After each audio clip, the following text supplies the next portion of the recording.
the third one is it made me think of this balance between attack and structure and then freedom.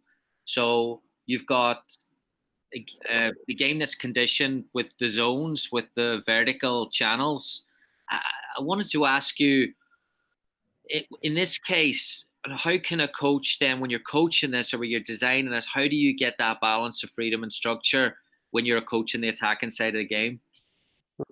Actually, with that we use that for the first time at a time of the season when we were, off season after the season, before school ends, if that makes some sort of sense.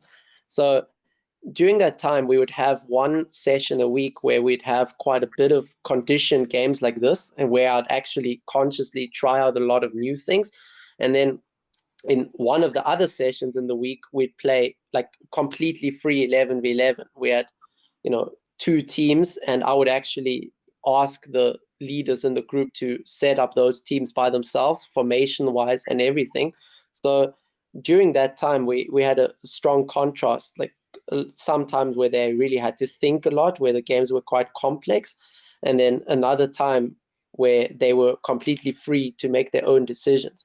So this game, what I'd say about it is how I'd go about coaching it is asking the players, okay, well, what are you allowed to do? And then, that will normally be certain principles that we'd want on attack.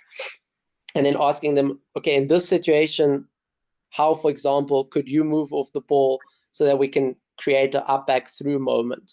I think with a game like this, also to introduce, constraints one after the other is definitely something that makes sense as well. But then at the same time, if it does become a little bit too restrictive, I think there is, good thought in opening it up a little bit, or for example, allowing certain runs from the middle zone into the final zone, stuff like that, if that makes some sort of sense.